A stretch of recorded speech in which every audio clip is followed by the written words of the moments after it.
Што конкретно студираш моментално на Харвард? Јас сум втора година до дипломски студии на Харвард и студирам историја и политички науки.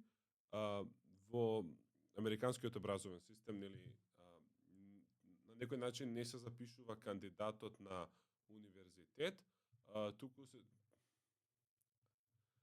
Слободно од продолжи поново, си. Не, ама тој поентата како муабет си правиме не е ништо официјално така што. Ај, од поново, не ми функционира така мозокот. Ваш. Може, па добро. Клапа. Добро, па директно прашање. Ем се уклучи и ова, затоа. Добро, уживај. Светна. Што конкретно студираш? Знам дека првата година е општо и сега втората година знам дека нешто политика, историја слушнав, прочитав, ама што конкретно е програмава на Харвард моментално што студираш? Како што ти пренела Ива, во американскиот образовен систем кандидатот не се прима на поединечен факултет, туку на некој начин се прима на целокупниот универзитет. И затоа е првата година општа, односно нема конкретно поле на студирање, нема определен мејџор или како што го велат на Харвард концентрација. И всушност некаде при почетокот на втора година, крајот на октомври, се определуваат студентите за даден мејџор или пак за две концентрации. Јас во мојот случај одбрав историја и политички науки. И колку предмети имате? Па, очекувањето е да се слушаат 4 предмета по семестар. Има 8 семестри, што 4 по 8 се 32. Од тие 32 некако се поделени на третина. Третина се тие како да ги кажам, општи барања, што вклучуваат, не знам, предмети од различни области, да има една општествена наука, една хуманистичка, математика, странски јазик, статистика, академско пишување, значи предмети од тој карактер. Тоа е првата третина, втората третина се всушност барањата за концентрацијата, за мејџорот, а последната третина може да биде осветена или на втора концентрација, или на изборни предмети, или на што било. Тоа звучи многу јако, за разлика од кај нас. Студирање на Харвард е многу работа, не знам дали си свесен, ама и влијат многу работи, фактори за да ти стигнеш до тоа. Што семејство, што образование, може пријатели, може би некој иницирал нешто. И сега, кој е тој сплет на околности, кој што ти има возможено да ти стигнеш до Харвард? Кои се тие конкретни фактори што имаат влијаено по патот за ти да бидеш сега втора година студент на еден од, тоест мислам дека најдобриот универзитет во светот? Па, како што спомна и ти, можеби намерно, можеби и не, но некако хронолошки правилно ги нареди работите и се разбира, семејството е многу важно.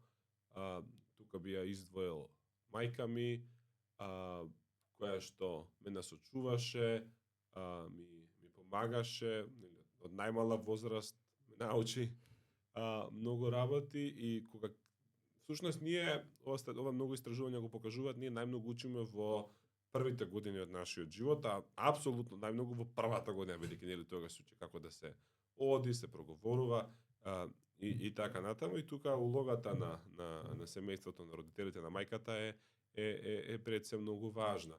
И јас сум просто навикнат за секоја, да наречеме, фаза од мојот живот, многу однапред да планирам за, нели, да знам што треба и што треба да се направи, како да се дојде до тоа. И всушност интересна е приказната. Јас, например, бидејќи мојата гимназија меѓународни училишта Нова ја посетував со стипендијата Борис Трајковски, која е целосна стипендија. Јас прв пат за таа стипендија аплицирав во 7-о одделение. Тоа е многу рано. Бидејќи на конкурсот пишуваше дека е за 4-годишно школување во Нова, нели постои Нова основно и Нова средно училиште. И некако направивме калкулација дека би можел да идам 8-о, 9-о, прва и втора година таму, за трета и четврта после да ги доплатиме ние со наши средства.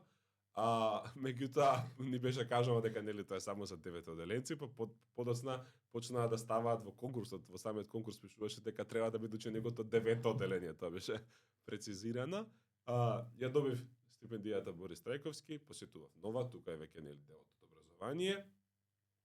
Таму нели наставата се одбива на англиски јазик, што многу помага од аспект на тие критериуми, меѓутоа и трета и четврта ја слушав меѓународната матура IB International Baccalaureate, што сушност ја има во државните училишта е застапена во гимназијата Јосип Броз Тито и таа програма поради тоа што е меѓународно признаена, канцеларијата за прием на студенти на Харвард, the admissions office, нели, знаат што се состои таа програма, какви се барањата, па и тоа многу го олеснува приемот на студентите, бидејќи нели знаат што учеле, како учеле и зашто се спремни да постигнат, имајќи ги во увид тие оценки. Нормално. Како мислиш дека ти се имаш разликувано од другите, бидејќи Харвард е едно, а универзитет некаде тука, дали Словенија или било каде, е трето, во кои работи мислиш дека си се разликувал, дали во учење, упорност, у кој момент си имаш разликувано од другите за да се истакнеш и да бидеш тој што ќе го примаат на Харвард? Дека верувам дека многу луѓе сакаат такво нешто, пример аплицирале, меѓутоа не ги примиле. И ти мора да се истакнеш на некаков друг начин за да те примаат. За секоја поголема работа во животот, мислам дека упорноста е можеби најважна. Подготовката е дефинитивно круцијална. И тоа од нас изискува, па би рекол, часови истражување за да се запознае тој терен, да се запознаат очекувањата и нели последно да се исполнат тие очекувања и би рекол дека прием на таков универзитет како што е Харвард од тој ранг, тој што кажува дека ја спремил апликацијата за неколку часа и само така ради реда пуштил есеи, верувам дека лаже, бидејќи навистина изискува многу работа и многу планирање однапред. Така што, еве, би кажал дека можеби од тој аспект сум се издвоил од другите, бидејќи јас летото меѓу 9-то одделение и прва година средно образование истражував за различни универзитети во светот, за Велика Британија, за САД, за Франција, Канада, не знам каде се друго, и тоа ми овозможи од прилика нели да знам што треба да направам. Едноставно сакам да планирам. Нели неблагодарно е за себе да говорам што ме издвоило од другите апликации што ги читале. Како примен студент има една интересна можност да се побараат документите од канцеларијата за прием, односно порано тоа било да одеш кај нив во канцеларијата и да ти дадат твојата апликација, па ги гледаш нели со пенкало на маргините што пишувале и нивните коментари. Сега е тоа дигитално поради како резултат на пандемијата и сушност во еден документ само ги нели прават копи-пейст на коментарите, ги ставаат таму и неколку часа има човек да ги прочита и да ги разгледа. И во тие коментари тоа што беше особено нотирано од секоја апликација има два читача. Првиот читач е да не се изразам погрешно, меѓутоа е, да кажеме, помлад службеник во таа канцеларија, а вториот читач е некој со повисока функција, да кажеме директорот на канцеларија за прием или слично. И всушност првиот читач нотирал дека мене ме издвојува мојот воннаставен ангажман. Односно сето тоа што го правев нели вон наставата, најмногу преку службата средношколци, меѓутоа бев вклучен во различни истражувачки програми каде што работевме со универзитетски професори од САД на различни истражувачки проекти, трудови и така натаму. Неформалното образование според мене е многу клучен момент, пример подкастов моментално е неформално образование, некој дали преку тебе, преку некој друг подкаст гостин, ќе научи нешто многу повеќе него некој одреден предмет или програма што ја посетува дали основно, средно или пак факултет. И у Македонија реално праведноста ја нема, не е до толку присутно, пример у Америка се ценат и формалното и неформалното уште повеќе образование. Меѓутоа тука неформалното образование и не го ценат до толку. За прием на факултет ценат многу повеќе оценки него неформално образование, а некој со неформално образование, оние soft skills, многу повеќе се има образовано во практична смисла наместо во теориска смисла. И вчера кога ти ги пуштив тој некој концепт за прашања, ти пишав концепт на правда и ме праша зашто. Мислам што конкретно подразбирам под тоа. И под правда, и јас се мислев, викам, стварно, што за мене е правда? И правда за мене пред све, кога јас би барала правда во некој, прво би направила една хиерархија според моралните принципи и вредности кои што се темелат сите, скоро сите религии, христијанството, муслиманството, лежат сите на некакви темели на моралност, на морални принципи. Биди добар, не убивај некој, прави го тоа што сакаш да го прават другите, така натака и така натака. И сметам дека според тие правила и принципи треба да се основаат, се основани на некој начин и сите закони, ако не грешам, во скоро сите држави. Сите закони имаат религијска основа. Exactly. Почнувајќи од законникот на Хамураби, па надале. Не сум многу не сакам многу да навлегувам во темата бидејќи не сум стручна. И кога би ги поставиле така законите и кога се веќе поставени така, при самото нивно прекршување треба да има некаква санкција, односно казна. Меѓутоа таа казна не би требало да биде само затвор и после кога ќе излезе од затвор затвореникот повторно да почне со кражба, со убиство или со што и да правил во уште поригорозни рамки, туку буквално да му се понуди некаква поддршка, систем, каде што он би можел да порасне во подобра личност, кај што он може да има некој раст и развој и на тој начин да се темели казната од тие принципи. И за мене тоа е праведност. Е сега од друга страна, доаѓа и моментот како јас да пресудам кога некоја намера, пример, сакаме нешто да направиме и случајно и не сакајки го правиме тоа. И сега ако некој не сакајки, пример, јас тебе те удрам и ти кажам извини Лука, не сакајки беше, ќе важат судењето на тоа би требало да има некакво како да ми попуштат, бидејќи било ненамерно. А за намерите, например, ако јас имам намера тебе стварно да те удрам, тогаш би требало да има некаква поголема санкција. И сега кој е твојот концепт на правда? Ја гледав да бидам најкратка сега, ама можам уште да филозофирам. И сега кој е твојот концепт за правда? Од прилика, од сите работи што ги имаш прочитано до сега?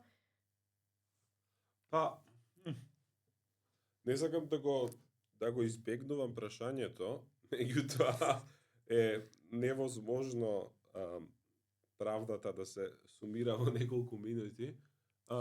Но еве од тоа ти што почна да го кажуваш, можеби околу казнувањето.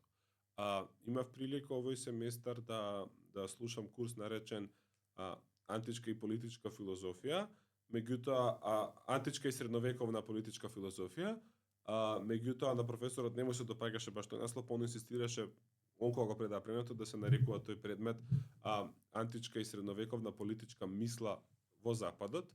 И со тоа признала дека не ги разгледуваме источните мислители и нивните дела, а истовремено дека не сите автори што ги читаме биле сметани во нивно време или пак се денеска сметани за филозофи, туку некои се не знам. Софисти, монаси, теолози, што ја знам друго, говорници и така натаму. Имаше едно мощно интересно дело што го напишал римскиот филозоф Сенека, De Clementia на латински, односно за милоста на македонски. И сега не би можеле да кажеме дека Сенека го испревртува Макијавели бидејќи хронолошки не е точно, меѓутоа ако Макијавели вели дека е подобро граѓаните, односно поддадиците во неговиот случај да се плашат од владетелот, од принцот, отколку одошто да го сакаат, Сенека тоа го испревртува, потоа што Макијавели го испревртува Сенека, меѓутоа нема врска. Сенека пак вели дека многу е подобро и мудар владетел ќе сака многу повеќе неговите граѓани, неговите поданици да го сакаат, одошто да му се плашат. И тој вели дека милоста во казнувањето, односно милоста во извршувањето на правдата е доблест, е врлина за која што секој владетел треба да стреми. Зошто е тоа важно? Вели дека мудар човек никогаш нема да казни ексцесивно. Односно, казната треба да биде умерена, што не значи да биде блага, меѓутоа треба да има мерка, не треба да биде, не знам, нели, ненормално мачење за најмало дело или да биде непотребно сурова. Истовремено пак, и тука се нека е наследник на идеите на Аристотел и на Платон, не е казната не има само одвратувачко дејство. Да одврати некој веќе да не го повтори делото. Што може би, не знам, современиот правосуден систем го заборава тоа. Туку за нив и за Сенека особено, казната има рехабилитивна цел, дури е како терапија, како медицина, како лек. Односно, казната е малку и поемотивна и треба да ја излечи душата на тој што сторил кривично дело. Затоа треба да биде умерена. Меѓутоа, тој пак разликува помеѓу клеменција, милоста, и мизерикордија, сочувството, или сожалителност. На англиски тоа би било pity. Сочувство не од аспект на право сочувство, туку владетел кој што одбива да ги казни своите поданици, односно, судство одбива да ги казни граѓаните иако починиле кривично дело, бидејќи сочувствува со нив или му е жал за нив да бидат казнети, па ги амнестира и не им дава, не ги казнува. Сенека вели дека тоа е лошо за самиот сторител на тоа кривично дело, бидејќи така, ако не е казнет, нема да прими терапија, нема таа рехабилитивна, не ја добива таа рехабилитација.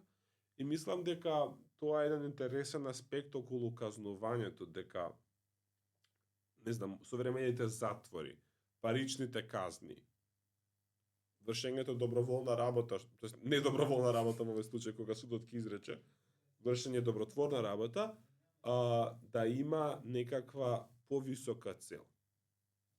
И затоа, сега се прават разлики помеѓу како ги вика понитативен, односно казнен систем и сега го заборавив терминот, некој аспект на, не знам, реконструкцијска правда или нешто, не се сеќавам како се велеше, меѓутоа мислам дека елементот на казна треба да биде присутен во секој случај, меѓутоа мора да се акцентира и таа улога на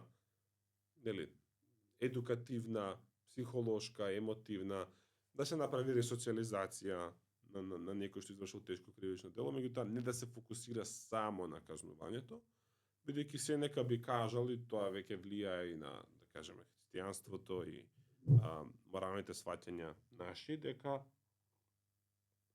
да го парафразирам, иако е неблагодарно, дека, секоја душа што може да се спаси, треба да биде спасена на некој начин, односно, додека има потенцијал некој да се поправи, треба колективно да ги направиме сите напори тој да се поправи.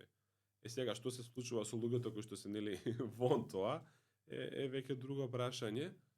Правдата е нужна. За неја живееме. Откако постојат колективни заедници, имаме чувство за правда, за правичност, за што е правилната работа да се направи. На жалост, колку и да се можеби економски успешни, општествата чии што припадници престануваат да си го поставуваат прашањето што е правилната работа што треба да ја направам, what is the right thing to do, што треба да направам, а почнуваат да се прашуваат себе си, говорам тука во внатрешен диалог, кога зборуваат самите со себе, да кажат што мене би ми било од корист да го направам, what is the right thing to do for me, ако сакаме на англиски, односно што ми годи и од што можам да извлечам највеќе корист, е веќе за мене една загрижувачка фаза од аспект на колективната етика и правдолюбивоста мора да се негува. Сега, правдолюбивоста не е нужно значи дека треба некој да се покорува пред државната власт, дека треба се што му е кажано да го слуша. правдолюбивост не е подданички однос. Имаме различни примери, што од историја, што од литература, што го покажуваат тоа. Една од омилените драми ми е Антигона на Софокле, каде што Антигона прави една многу интересна разлика меѓу државните, односно световните закони, законите на Креон, и верските закони, односно законите на боговите. Законите на боговите таа ги става над државните закони, и всушност тие закони на боговите дека таа мора да го погреба својот брат, бидејќи во античка Грција ни на непријателот на бојното поле не му се одземало тоа право на погреб за да може нели да продолжи во задгробниот живот, таа свесно го жртвува и својот живот за да го погреба брата си, односно правдолюбивоста, нели правдата ја става над сопствените потреби, па дури над сопствената екзистенција.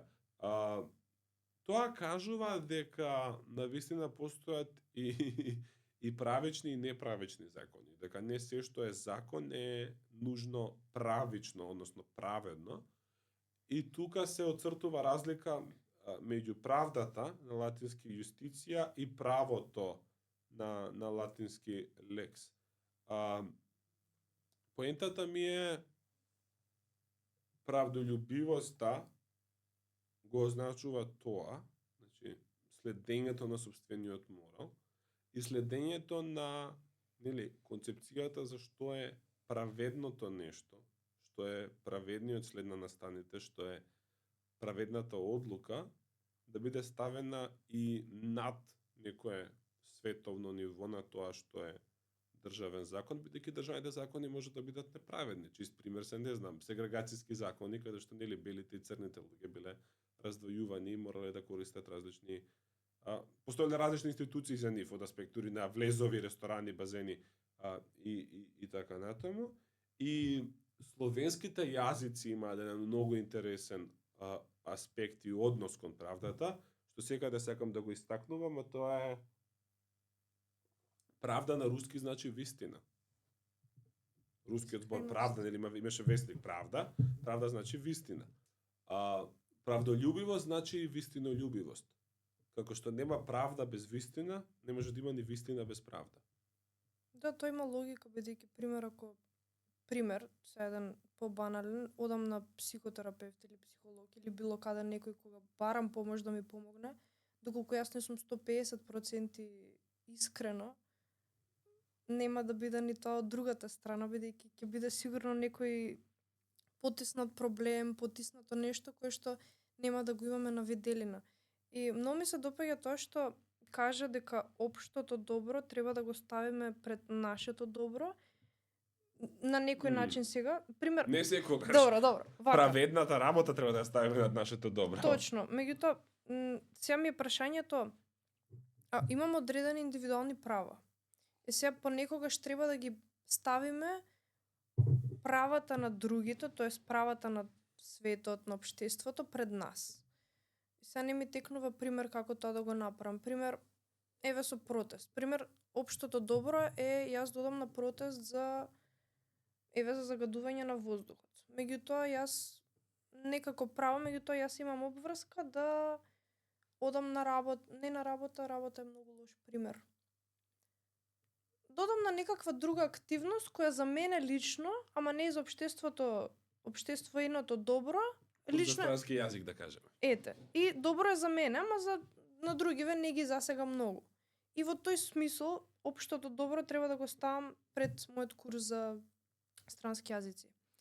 И сега како мислиш, тие индивидуални права, општото добро, дали има некаква граница, дали имаш ти некаква граница или од некои философи, кои што ставиле дека од тука до тука треба да има граница, бидејќи јас самата учев филозофија и кога учам филозофија и немам некакви граници, у целата филозофија, не само за праведност, но и за сите граници, пише филозофија и само можеш да филозофираш дотре и пак да не стигнеш до одговор. Кој е твоето размислување на ова? Па, околу небањето дефинитивен одговор, еден мој професор, кој што е политиколог, експерт по образовни политики, значи не е филозоф, тој вели дека нема во философијата ништо напишано по Аристотел и Платон. И вели, откако тие напишале, сите други само се расправаат за што сакале да кажат. Тој има многу смисла. И тоа е, нели, дискусија која што се уште тече. Од аспект на да го користиме примерот со протестот и курсот по странски јазици. Јас би те прашал сега тебе, дали човек кој што не е добар за себе си може да биде добар за другите? Дефинитивно не. Чекај, човек за себе си да е добар за другите. Ако не е добар за себе си, дали може да биде добар за другите? Дефинитивно не, бидејќи ако ја имам лош говор со себе си, ќе биде тоа многу лошо и за другите. Пример, ако јас сега сум изнервирана, тоа ќе го проектирам на другите, дека сите били нервозни, дека сите биле лути. Или ако не си дозволуваш да ако не си дозволуваш да напреднеш, ако не, нели, ако човек допушти да падне во фаза на мрзеливост или на апатија, ништо да не прави, не сака да се напреди, дали таков човек би можел да помогне на другите и во решавање на некој проблем од аспект на колективното добро. Не мислам дека треба да бегаме од себе напредувањето, нели? Преку образование, финанси, што знам, култура, учење странски јазици, што било, меѓутоа тоа не може да биде целта. Тоа може да биде само средство. Пак да се вратиме на некој макијавелистички говор. Јас би кажал дека ако подобрување на самиот себе, не знам, обогатување или запишување на Харвард е единствената цел, тоа е проблем. Тие работи мора да бидат средство за остварување на некоја повисока цел, што по правило мислам дека треба да биде колективна. Бидејќи јас сега кога говорам лично за себе си, јас сметам дека длабоко чувствувам обврска да помогнеме, можеби, нели, сугерира некаква хиерархија, меѓутоа да придонесам за општеството, за мојата заедница, за луѓето што ги познавам и доколку нешто можам да сменам со цел да го подобрам или доколку нешто можам да направам, што сметам дека е праведно, сметам дека треба да го направам.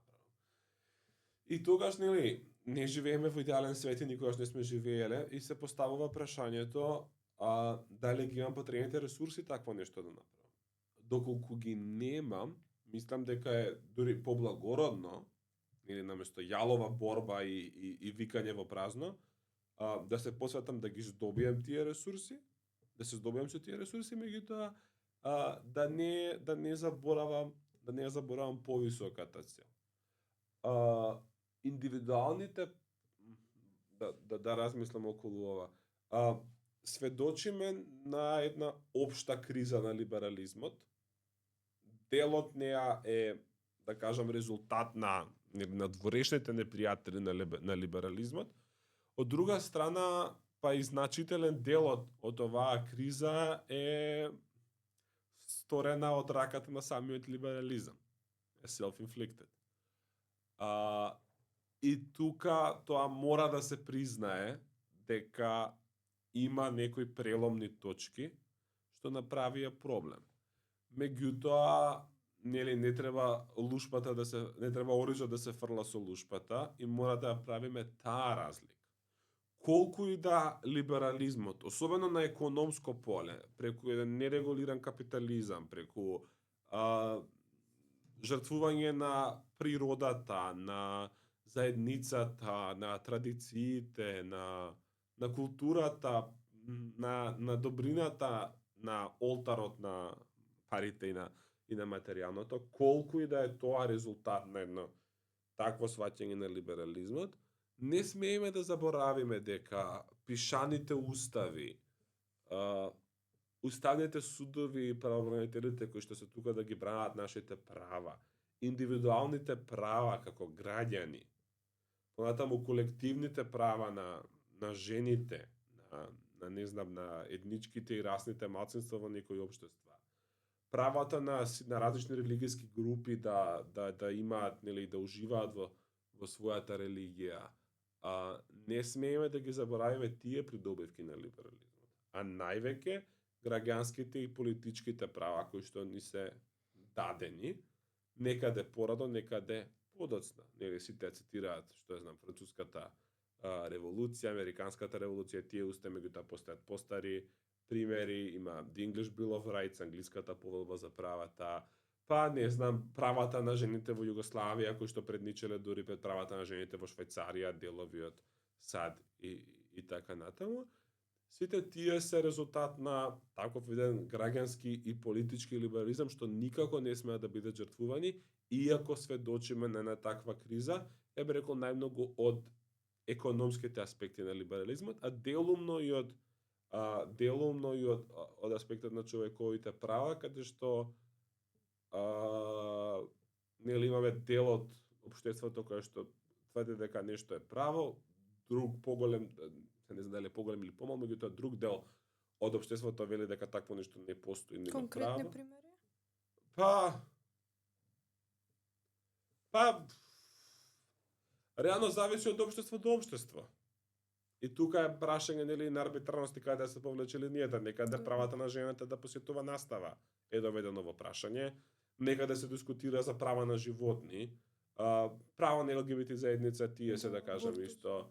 Некаде во светот, например, па правата на првите три букви на ЛГБ заедницата, односно на хомосексуалците, на бисексуалците не се доведувани во прашање, меѓутоа правата на трансродовата заедница е прашање на дискусија.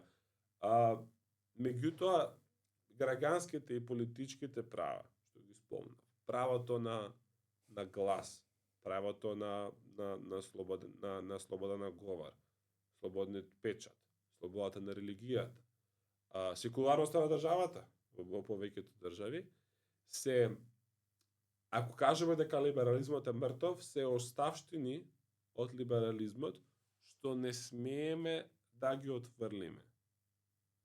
Тоа се објективно добри работи. Кризата, преломната точка настанува кога го спомнати општото добро. Тоа е повеќе отуѓување од заедницата и една хипериндивидуализација и атомизација на општеството, што кажува секој човек е сам за себе и толку. Пријателите се гледаат низ трансакцијска основа, семејството е заборавено, нели? Што би бил добар пример? Не, се стеснува тој круг, ако порано, не знам, се комуницирало со проширено семејство, со братучеди, чичковци, тетки и така натаму, сега се намалува, па стануваат само родители и деца, баба, дедо, па ако старите, што нели како стануваат болни и веќе не може да се грижат сами за себе, па стануваат преголем товар, па некој не може да се посвети на кариерата или не може да се дозволи да работи, да чува грижа за нив, ќе бидат пратени во старачки дом и така натаму и така натаму. Создадоа таква хипериндивидуализација и ги не отргна од нашата исконска потреба за дружење и социализација. И токму затоа настанува таа криза каде луѓето уживаат политички, граѓански права повеќе од било кога. Преку дигиталниот свет имаат понуда од аспект на медиумски содржини, култура, забава повеќе од кога било. Економски, за жал не секаде, бидејќи имаме зголемување на економската нееднаквост и сиромаштија, меѓутоа, еве да кажеме од некои поедноставни, не знам, економски индикатори, фрижидер, клима, уред, автомобил, пак живеат подобро од кога било порано, а сепак се длабоко несреќни. Токму затоа се говори за општото добро, односно за некој поколективен елемент.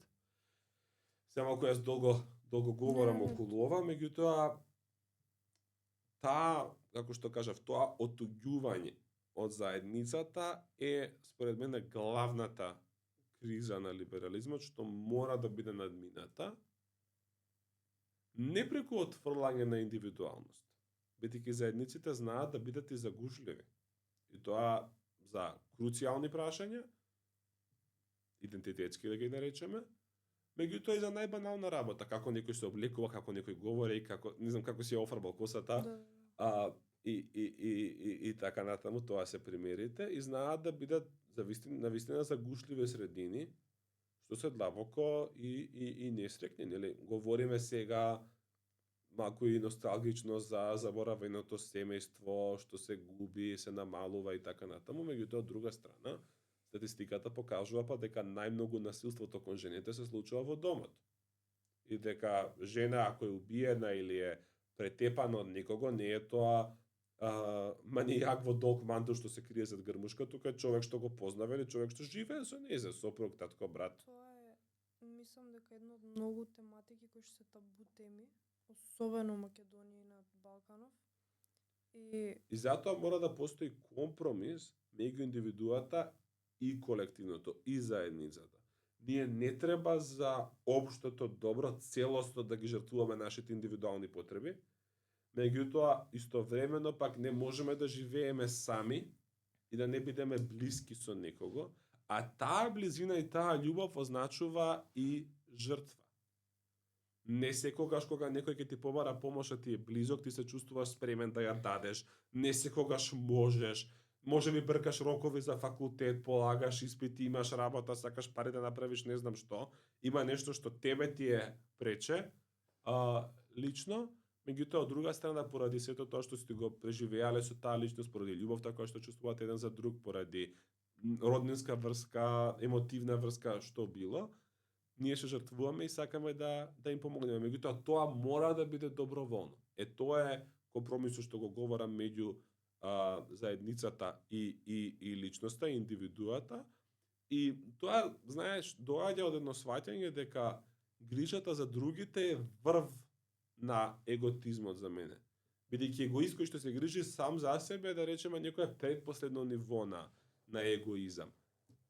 Правилен егоист, што навистина многу се сака себе си, сваќа дека кога ќе насмее друг човек, кога ќе му поклони нешто и тој ќе се израдува, кога ќе види дека друг е радосен и кога ќе свати дека и тој чувствува радост поради тоа, тоа е врвот на егоизмот. Сваќајќи дека грижата за другите и правењето другите да се чувствуваат добро, помошта кон другите е помош кон себе и грижа за себе. Не само, еве јас и ти како индивидуи, грижата за својата заедница, пак за луѓе, туку и кон целиот свет, дојдовме до тоа планетата да се експлоатира без мерка, сурово, како да нема утре, што всушност може да доведе до навистина да нема утре, еве тие луѓе ќе се обогатат и каде ќе ги потрошат парите, или нивните деца, внуци, правнуци, што било, ако планетата ја нема. Грижата кон другиот, не само кон другиот човек или другата заедница, туку грижата и кон природата, што е друго од нас, не е човек, значи дека се грижиме за самите себе. Сега некој тоа, нели, имаме цел, како да ја оствариме.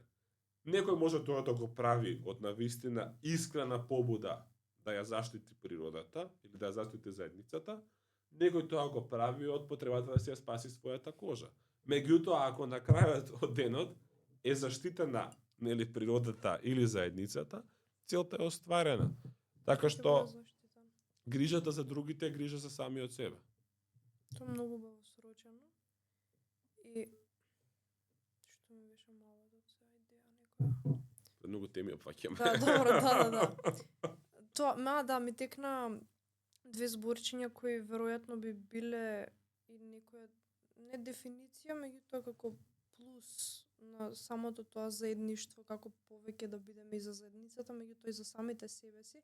Баш тоа кога викаш, кога не може да разбереме моментот, некој имал работа или нешто слично, разбирањето и прифаќањето дека секој има свој потреби и моментот на флексибилност и на адаптација, се мислам и некои клучни поенти кои што треба многу да ги развиваме и колку, пример, еве ја лично од мене ќе тргнам, ја понекогаш, например, сум многу индивидуалистички настроена, многу сум себична, и ако не е по моје, тоа е смак света.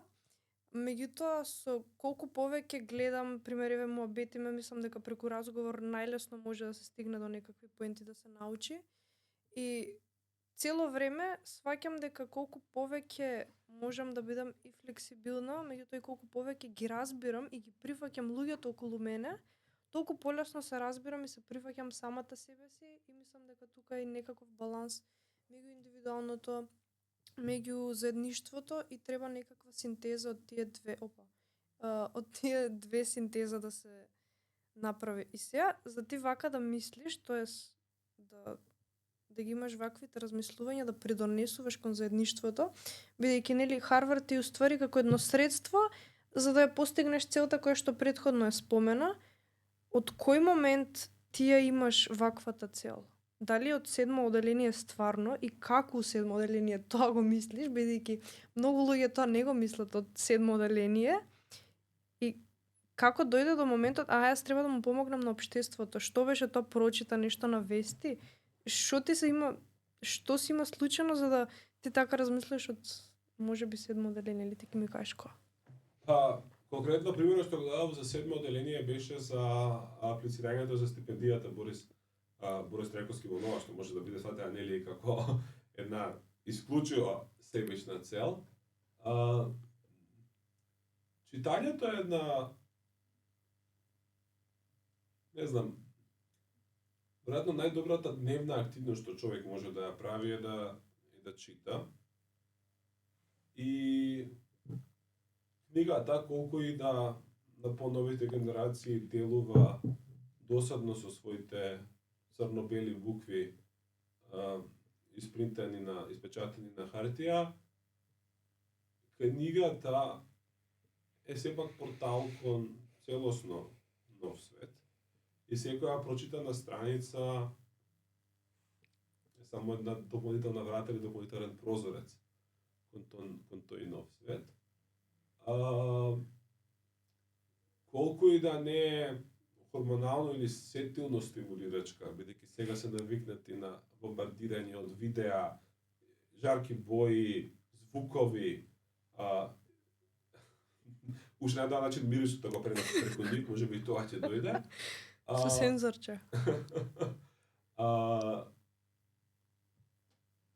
Колку и да не е таква, книгата ослободува. И додека видео содржината е како некој нешто замисли, тоа не е презентирано и го прифаќаме или не го прифаќаме, го фалиме или го критикуваме, книгата дозволува ние самите да ја створиме таа визија и таа слика. И затоа е мощно ослободувачка, го храни умот, го надградува и не пресилува да размислуваме. Јас навистина бев многу среќен да пораснам со мојот дедо, кој што секојдневно читаше, да бидам прилично близок со него, заедно да читаме, да пишуваме, тој да ми кажува, да ме учи, да ме воведува во тие нови светови. И можеби делумно и поради неговото растење, образование во социјалистичко време, па игричата за другите била присутна. Од друга страна пак, кога бев примен во приватна гимназија, повеќето од моите пријатели, 90%, всушност беа во државните училишта. Знаејќи какво е државното основно образование, какво е државното средно образование преку нив, а какво образование јас уживам на други услови, помогна да сватам две работи. Првата е да го разби тој мит кој што, на жалост, поради овие тешки 34 години независност кај нас се створи дека Македонија и македонците, тука мислам на сите што живеат во Македонија, не се способни за ништо добро, едноставно се што имаме е лошо, фалично и не може тука ништо добро да функционира. Моето средно образование ми покажа дека совршено респектабилна, квалитетна образовна институција може да постои во Македонија. Прашањето е како да се дојде до тоа и што е потребно, каква промена е потребна за тоа.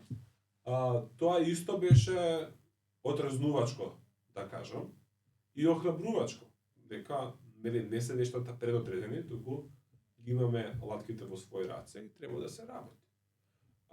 Втората работа е, гледајќи што им се случува на моите пријатели, не знам, имам пријателка, нема потреба да го спомнуваме, гимназијата каде што заврши, нели дојде потоа и пандемија, штрајкови и се, меѓутоа во првото полугодие, прва година од нашата генерација средно образование, немаше никакви такви енормни прекини. Јас не знам дали девојчева ако по распоред имаше, не знам, 6 часа тој ден, дали имаше ден во нејзиното образование да ги има сите 6, да бидат по тој распоред без некој да ги пушти порано, да не се појави на настава, да му не знам. Немаше таков ден, каде што тоа што било на распоред било изведено. Тоа ме натера да чувствувам обврска дека имајќи таа привилегија што не секој ја има, да имам такво образование и да уживам во некоја си благодат, дека таа, например, еве, малку да смееме публиката, да во училишниот тоалет да има тоалет на хартија. Нема такво нешто, Македонија не постои, сапун се почна. Знаејќи дека тоа не секој го има, не секој може да го има на жалост, ме мотивираше да работам на промена на нештата, со цел да се подобри образовниот систем. Без при тоа немајќи никаква потреба да зборуваме како е во Финска, Шведска, Данска или не знам каде, туку како може во Тавталиџе да има добра настава. Несомнено дека се потребни финансиски средства и ресурси. Не можеме да доведеме во прашање дека државното образование можеби, не би рекол, намерно уништувано толку години, дека во него не е инвестирано, а и парите што се фрлени, намерно го користам овој глагол, не се искористени во правилна насока, туку се негде забашотени. Меѓутоа не може се да биде во парите. И мора од некаде да се почне. Ако има визија, ако има желба, ако сака да се работи, ќе се одберат парите од државата, бидејќи има поголем јавен притисок за тоа. Да не должам, конкретно и лично за мене, тоа е можеби најпластичен пример, каде што сум сакал да придонесам на една заедница, конкретно на македонските средношколци, бидејќи сум бил дел од таа заедница и сум видел колку е лоша состојбата. Не е дека немало грешки, треба да се чуваме од човек што претерано сака промени. Грешки во што?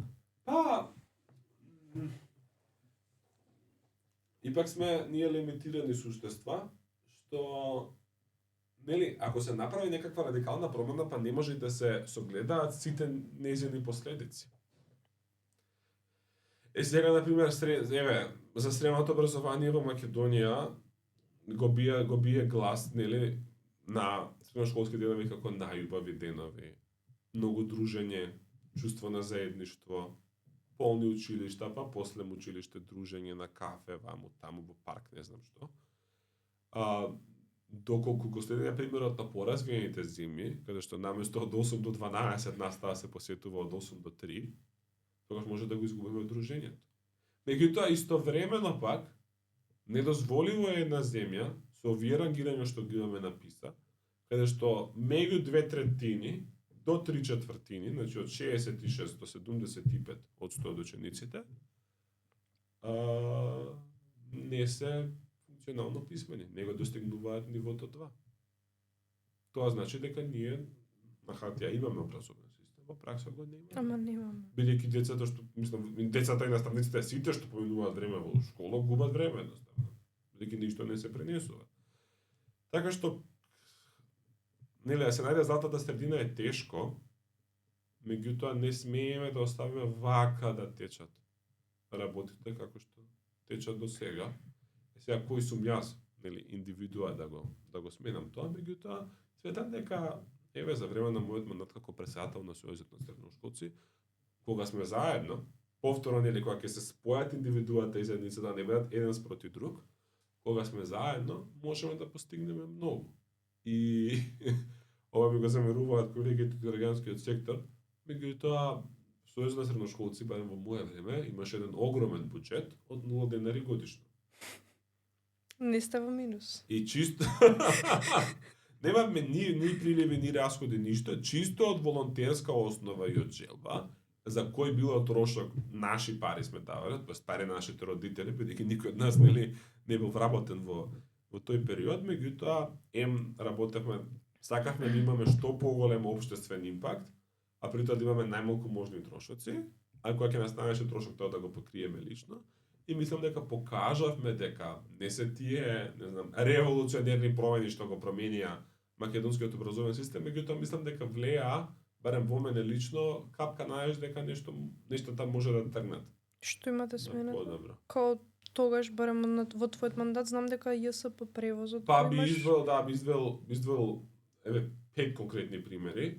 За жал не сите се целосно спроведени, меѓутоа активно пресиравме и работевме да се вратат учениците во училиштата.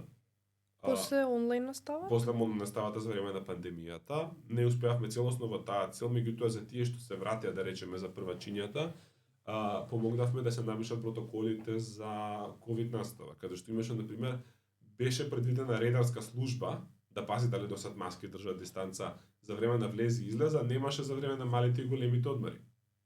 Што нема тоа логика. е најризичен период, бидејќи тогаш комуницираат деца од различни оделенија и се. Па со наш амандман го внесовме тоа. Внесовме и почесто да се чистат овие површините што се во контакт со луѓе. Тоа е една работа. Втора работа, што ми беше приоритет како председател, беше законот за средношколско организирање, односно законски измени кои што ќе дозволуваат ќе регулираат и ќе дозволат организирање на средношколците на први на ниво на клас, па на ниво на училиште, па на ниво на општина, на крај на ниво на држава. Тие не се донесени во пракса, бидејќи претходниот собраниски состав едноставно немаше желба да донесе таков закон, после туркање, лобирање и буткање беше ветувано да ќе биде донесен и никогаш не беше донесен. Меѓутоа тој предлог тест кој што јас го напишав беше навистина револуциониран, бидејќи бараше председателот на училиштето да го избираат сите ученици. Понатаму доека сите говорат за ученичка заедница, а при тоа во училиштето има совет на наставници, совет на родители, ученичка заедница значи дека учениците се на некоја пониско ниво. Ние воведовме совет на ученици или ученички совет и сега веќе сите кои што говорат на оваа тема, и министри, и пратеници, и активисти граѓански и така натаму, сите говорат за ученички совети. Значи терминолошката разлика беше воведена. Што се однесува до јавниот превоз, кој што него имаа сите ученици, за жал се уште го немаат. Повторно, иако лобиравме кај пратеници од сите пратенички групи во претходниот состав, со цел да биде донесен консенсуално, да биде надпартиски, немаше слух и рековме дека ќе ги дадеме на Уставен суд. Јас ја поднесов тужбата, ја напишав и Уставниот суд, веќе ова беше декември по мојот мандат, меѓутоа нели пак во јуни беше поднесена тужбата. Уставниот суд одлучи дека таа законска одредба што не го даваше превозот на учениците од приватните училишта е неуставна и сега тие го имаат тоа право на превоз. Ама тоа што говоревме околу правдата и правото, на хартија го имаат, во пракса сведочиме на расправија меѓу град Скопје и Министерството за образование и наука, каде што велат дека никој не е должен да ги даде тие пари за нивниот превоз и тие се уште немаат превоз. Понатаму благодарение на советничката Марија Антоновска, која што тогаш беше координаторка на советничката група на ВМРО ДПМН во Советот на град Скопје, успеавме да направиме амандман на програмите на ЈСП. Сите советници ги поддржаа од сите советнички групи, значи консензуално, можеби единствена одлука во историјата на овој совет на град Скопје, беше донесено учениците да имаат право на бесплатни превози во текот на летниот распуст. Значи скопските средношколци првпат во 2022-та 2022-та се возеа бесплатно во текот на летниот распуст и тоа важи во 2022, во 2023 и во 2024. Значи веќе стана пракса. Понатаму направивме на одлична бела книга, групата раководеше Леонардо Змајшек, за демократско граѓанско образование и предлогот наш е да се изучува овој предмет во сите 4 години од средното образование и да вклучува областа не само граѓанско образование, но политичка писменост, туку и финансиска писменост, што е многу важна, и медиумска писменост и дебата, поздрав за МОВ. И петата работа беше по трагичниот случај во Владислав Рибника, училиштето во Белград, каде што нели имаш ученик кој што утепа уби повеќе ученици. Дадовме предлог до тогашниот министер и беше усвоен на влада, за жал повторно не е ефектуиран во пракса, да се промени начинот на работа на училишните психолози, тоа што ти го спомна за психотерапијата. Наместо тие да бидат главни писари и административци во училиштата, да го работат тоа што им е струка, односно да имаат индивидуални сесии со учениците кои што тоа ќе го попараат како индивидуално советување. Тоа е директно преземено од моделот на Нова, бидејќи јас кога бев во средно, може кога да сакам да напишам мејл до психологот, таа да ми врати и да закажеме кога можам да дојдам кај нејза во канцеларија да разговараме, не знам, половина час за некој мој личен проблем. Личен проблем. И сакав да кажам дека исто така предвидувавме во тие промени да се спроведе итно обука на психолозите, меѓутоа знаеш, ние сме навикнати цело време некој да се обучува, меѓутоа никој не проверува дали од таа обука нешто се научило. И на хартија повторно сите се обучени, а во пракса ги немаат тие вештини. Да, сите се оправдани. Рековме да има тестирање на сите училишни психолози. И тоа предизвика еден голем страв во јавноста, особено кај властодржците, меѓутоа јас не се залагам некој да изгуби работно место. Да не се разбереме погрешно. Меѓутоа, каква полза, какво добро имаме од систем кој што на хартија е одличен и си мислиме дека нели се имаме супер, не? А во пракса го немаме тоа. Тоа тестирање барем ќе ни дозволеше статистички да видиме како стојат ствари. Согласувам, кога сме кај училишни психолози, леле сега можам да зборам после средно образование. Конкретно училишните психолози уствари имаат работа да доколку пример мене ме однесат у служба и се ајдам кај психолог, и мене ако еден од проблемите ми е поради училиштето, тогаш се активираат психолозите. Доколку проблемот од тогаш настанатата ситуација е кај училиштето, тогаш психологот настапува, ајде да видиме што како е проблемот, да ги известам училишните други служби, дефектолог и така натака, зошто училиштето или каде може да се подобрува. Меѓутоа е конкретизирано само кон училиштето. Јас не можам да зборувам пример за што ми се случува дома. Ако е од дома, добро, ќе ти слуша и ќе ти каже неколку совети, меѓутоа нема да се внесе толку доколку е училиштето виновно, што сметам дека ова е огромна дупка, доколку ние сакаме да направиме една доверба помеѓу ученик и училишен психолог, треба најпрво да има, ако јас му се доверам на мојот психолог, да знам дека тој нема да ги кажува работите, бидејќи ако јас не можам да зборувам со моите дома или со моите пријатели, доколку проблемот лежи таму, како да знам, како ќе му верувам јас на психологот кога он утре ќе отиде и ќе ги каже истите работи што ја него ќе му ги кажам во доверба, доколку ги каже кај моите родители. А јас, пример, немам доверба во моите родители. Што ова е многу општ пример, меѓутоа е многу секојдневно и дечки во ученици што имам правено мовет, викам, може да се консултираш, нели? Не, нашиот училишен психолог не постои, најчесто ги примаат преку државни врски, што е повторно уште една дупка.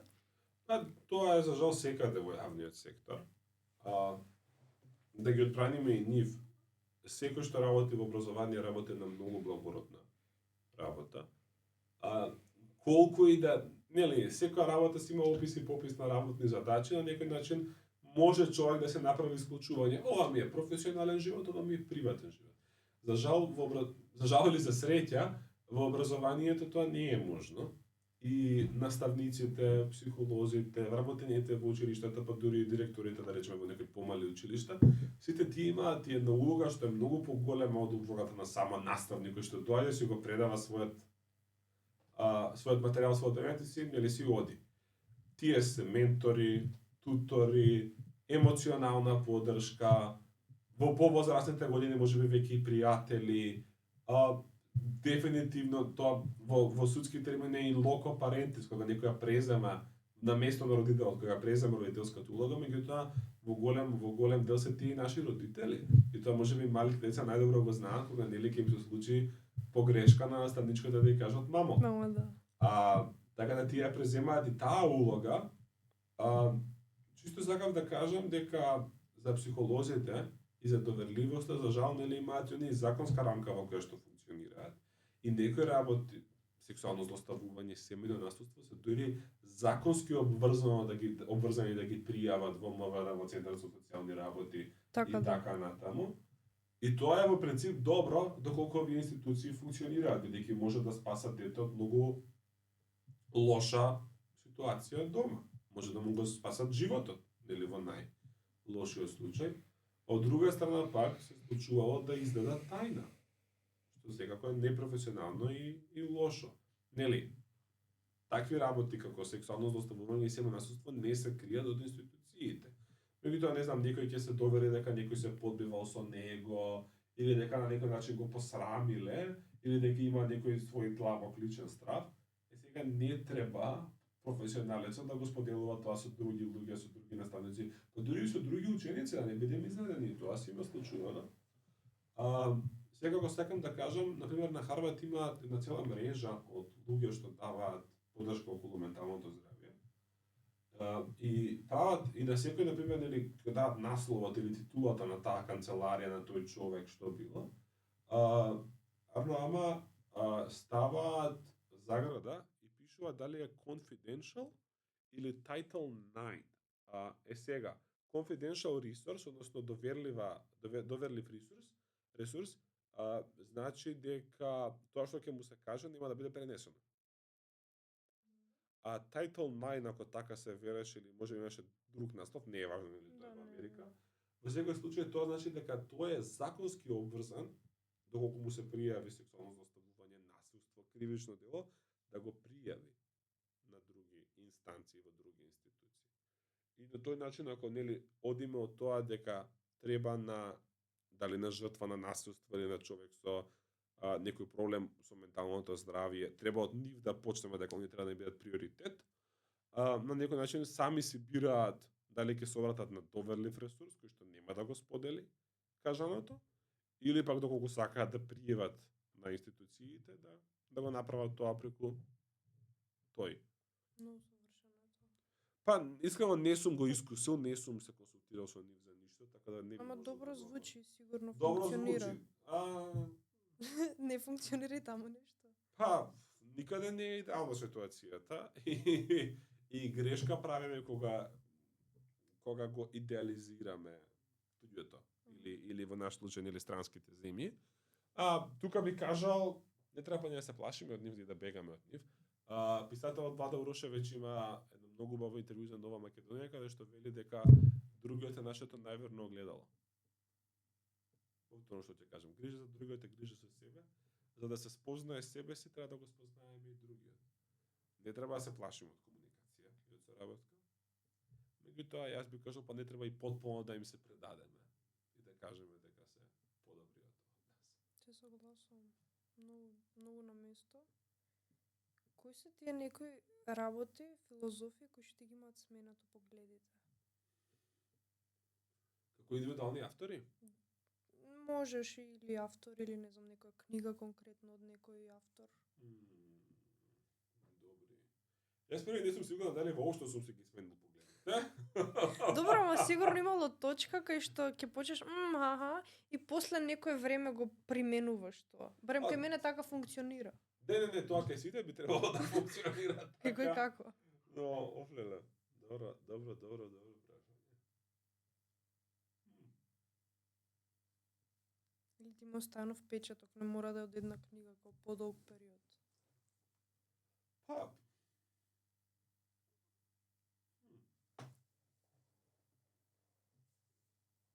Јас спомнавме Антигона и Софокле како мајстор на старогрчката трагедија. Има тука веројатно доста работи променето. Писателот Владо Урошевиќ го спомнав, ова е веќе книжевност, меѓутоа книжевноста ги содржи најголемите вистини. Кои беа негови познати дела? Има доста. Маџун, романот Маџун. Еве од поновите што ги имам прочитано, Во земјанки, збирката раскази, романот на годината за 2023-та, необично долг наслов, веројатно не потполно вистинитата приказна за семејството Пустополски и куќата Ги покрај немам вода. читано ниту Веројатно едно. го погрешив насловот. Невестата на змејот. Ги немам читано ниту едно од нив, ама знам дека професорката у средно многу феноменална Митра ни го спомнуваше конкретно Владо Рошевик и може би Топла треба. препорака. Тој веројатно ми покажа колку е важна љубопитноста и фантазијата. И не знам, во овој секуларен профан свет, каде што се е сведено од каде што на сему е од страната некоја поголема посвета важност и улога, дека и навидум обичен предмет може за себе да крие една можна интересна приказна. Ако човек може да се огледа или пак да ја замисли. Маштовитоста е доста важна. Тука сега да правиме и, нели, пак би рекол некаков баланс. Едмунд Бърк како основач на конзервативизмот, како идеологија, би кажал татко на конзервативизмот, неговите не сум сигурен како е насловот на македонски, Reflections on the Revolution in France, се книга што секој би требал да ја прочита. Карл Маркс е тука дефинитивно, нели, од другата страна на спектарот. Повторно можете прониклив. Периодов сум се зарекол да го читам. Ќе го катнем ова? Не мора. Не треба сега. Можат и они да паузираат. Да, чекај, не. Не го видам името, или го заборавив. Чекај, морам да го видам. Ја моментално сум со филозофија опседната и Не, имаше исто презиме со еден нациста и многу ми е важно да не го кажам нацистата, туку да го кажам него. Да. Готово. Само да видам книгата.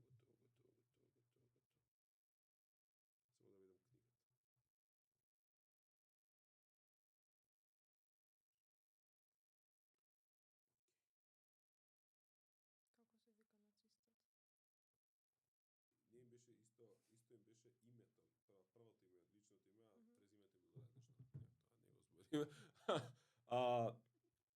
Други автори што мощно влијаеле на мене, би рекол дека се Едмунд Бърк, како основач на англоамериканскиот конзервативизам, татко на конзервативната мисла. Неговата книга, насловот на македонски не ми е познат, меѓутоа на англиски во оригинал како што ја читав е Reflections on the Revolution in France. Повторно книга што секој треба да ја прочита. Карл Маркс и неговите дела, еден од највлијателните мислители. Тој има направено пресврт. Апсолутно. Пред да сум се зарекол дека треба да го читам и Ернст Блок. Тој е германски филозоф од 20-тиот век, левичар. Неговата книга The Heritage of Our Times е многу важна, бидејќи за разлика од другите кои што сведочеле на порастот на Хитлер и нели неговото освојување на моќта и при тоа нели добивајќи широка народна поддршка за тоа што го велел, единствениот мислител кој што сватил дека на жалост фашизмот има емоционален начин да се поврзе со луѓето и дека преку тоа ја добива својата моќ. Истовремено пак, ова бил доста контроверзен, се залагал дека и некои работи што фашизмот сака да ги присвои за себе, традиција, семејство, религија, национална историја, дека тие работи не треба да бидат целосно отфрлени од нормалното општество, туку напротив, нивните добри квалитети, нивните добри својства треба да бидат сочувани, охрабрени и поддржани од сите. Односно, нели, како е англискиот идиом, јас го искористив нашиот со оризот и лушпата, меѓутоа, нели, не треба да го преведеме за малку да звучи смешно, не треба да се фрли бебето со водата. Така што сметам дека за периодов кој што го живееме сега, и тоа што го спомнавме, кризата на либерализмот, отугеноста на луѓето. Ме прашуваа често кога нели бев и општествено поактивен во Македонија како председател на Сојузот на средношколци, зошто младите, зошто луѓето се скептични кон демократијата, не веруваат веќе. Па за еден политички систем да ужива доверба, тој треба да функционира. И тоа што им го ветува на луѓето, треба да го исполни. Во моментот кога ќе престане тоа да го прави, настанува таа емоционална поделеност и колку и да им зборуваа за нели дека статистички живееме подобро, дека што е точно. Емоционално ако не се приврзани, нема да може да го восприема тоа. И кога ќе дојдат авторитарците со една силна реторика, запалива, и ќе ја кажуваат таа порака, односно нели по нивно вистината што е премолчена, тие емотивно се врзуваат со нив и затоа луѓе веруваат на теорија на заговор, ќе им покажеш факти, нели не ги прифаќаат, токму поради тоа. И многу истражувања треба во таа област да се прави, што е нужно интердисциплинарно, не само историски и политички, туку и психолошки и филозофски, емотивно, нели, за да се види каква е таа поврзаност и С-блок тоа го препознава и затоа би кажал дека е мощно важен.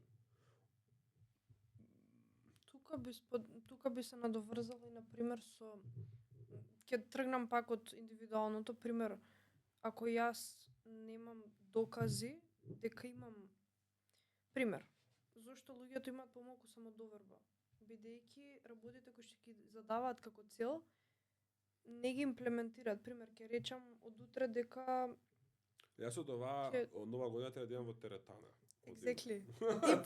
И сега пример, ако ти не одиш во теретана, тебе довербата ќе ти се намали, значи ја оваа година не почнав да идам и на тој начин ќе нема да си дадеш доказ дека си направил нешто за себе конкретно.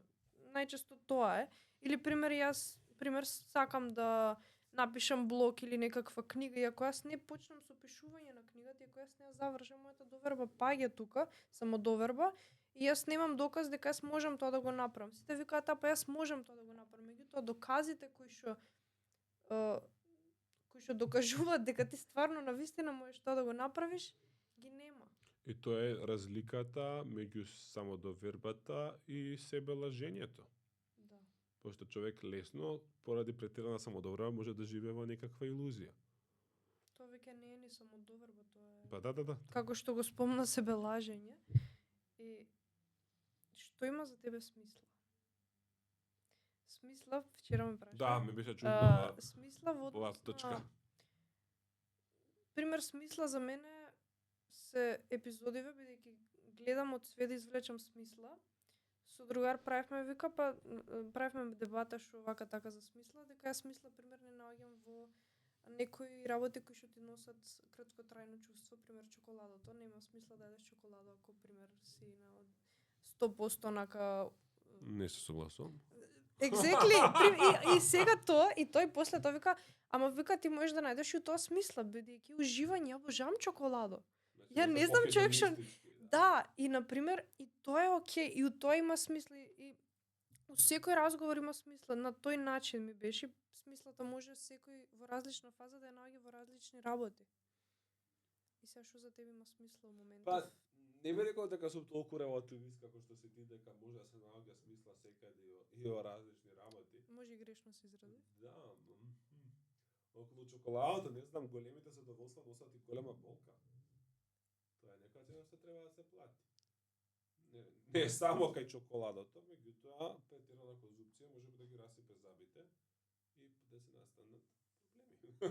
Exactly. Или претерана тежина. Тука доаѓа златната средина на Аристотел. Златната средина. И Дикенс вели, нели, големите очекувања носат големи разочарувања. Се согласувам со тебе околу поставувањето на целите дека треба да бидат исполнети. Ајде да не бегам прашањето, пак бегам. Смисла. Тоа за мене има смисла. Може тоа има смисла, да имаш цели. Какви цели? Апсолутно. Меѓутоа, ако гледаме сега големите нешта, и нели како што вика крал Соломон, дека ќе се вратиме во зрнце песок. Не знаме и тоа колку има смисла. Може и на крај ништо нема смисла. Не смееме во таков И стој, морам ова да го морам ова го споделам.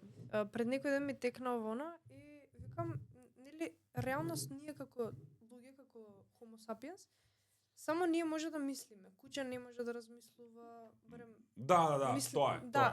Ја го нема тоа што ние можеме да мислиме свеста, conscious. И пример, и да го земам и моментот дека колку повеќе желби имаш, толку повеќе ќе целиш кон нешто и толку повеќе сме гладни за успеси, за желби и така натака и колку повеќе ги исполнуваме истите, толку сакаме и повеќе да имаме.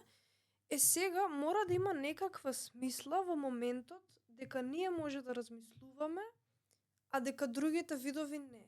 И сега тука е прашањето што со мислењето, што ние треба да направиме со мислењето, што е природното, односно што е окей, што е најправилното и најрационалното што би можеле да направиме со мислењето, бидејќи го имаме зададено како моќ, за разлика од сите други.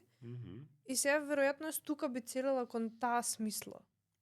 Па, секогаш е тоа прашање колку, нели, се што човештвото има направено, дали можеме да се го припишеме себе си како видели на тие наши најистакнати членови, како Никола Тесла, колку тоа наш успех, колку е нивен, но тоа сега додека зборуваш и размислував, па можеби мислењето има смисла. И мислењето само поради самото поради себе е активност која што е така најважна и најмногу има смисла. Јас дури би кажал дека со цел промоција на македонскиот јазик има смисла да се каже има смисла, не прави смисла. Тоа е честа појава кога директно го преведуваат make sense, па викат прави смисла. Не, на македонски имаат смисла нештата. Значи мислењето има смисла, тоа востановивме. Јас би рекол, знаеш, можеби смислата ја наоѓаме и во другите. Па би кажал дека за мене пријателствата, тоа веќе малце Аристотел го копираме, меѓутоа пријателствата имаат смисла, размислувањето има смисла, правдата, љубовта, страста, тие големи работи имаат смисла. Највеќе од се храброста. Значи завршуваме со Аристотел и Платон. Сакаме нешто конкретно да кажеме што би имало смисла? Па нема конкретно за тој подкаст. Па, добро мислам, за мене сега ако веќе се враќаме на храна, шопска салата има многу смисла. Со многу добро лепче, онака тазе домашно печено. Палачинка со нутела, банана и плазма има смисла. Не да има тоа. Тоа е моментално. Пиварка нема смисла. Личен став. Окей се. Крушевски локови има смисла. Крушево има многу смисла. Можеби највеќе од сите градови во Македонија. Крушева дефинитивно. Ти си пробал? Аха. Крушева дефинитивно е препорачлива. Што друго има смисла? Добро, сега... Храна. Не знам колку екзистенцијалистите имаат смисла. Тие се онака, често ги читавме во меѓународна матура. Жан Пол Сартре, Симон де Бувуар, Албер Ками. Добро, тие самите мислам дека живеат во тоа без смисла и околу смисла, да. Треба повеќе да ги читаме и да мислиме на нив, меѓутоа безсмислениот живот не е добар. Нели, Ниче го прогласи Бог за мртов, меѓутоа што го замени е проблемот. И повторно околу тоа дека треба да ги цениме нештата, не само какви што може да бидат доколку се променат и ги подобриме, туку и какви што се. Бидејќи понекогаш и старото нешто, доколку немаме со што да го замениме, е подобро од ништо. Се согласувам. Многу ми е мило што направивме епизода. Истражуваме тешки теми, али подкастов има смисла. Да, знаеш у самото зборче смисла има мисла, Да. така што може смислата е во мислата и тоа И ова е уствари најфилозофската епизода што е направена до сега. Thanks to you. Да, и Не сум бил обвинат за филозоф до сега, ама добро. Да, и многу ми е мило периодов слушам многу филозофски теми, тематики на подкасти и ептен ми е мило за епизодава. Стварно фала ти што дојде. Фала ти тебе за поканата. Да, се враќаш во Америка сега за скоро. Така што следно мора да се видиме пак, Така да направиме уште некој момент, може ќе поднаучиш таму уште плюс некои други филозофи, ќе прочиташ уште некоја книга. И така, толку може да завршуваме тука. Фала ти. Фала ти. Дојдување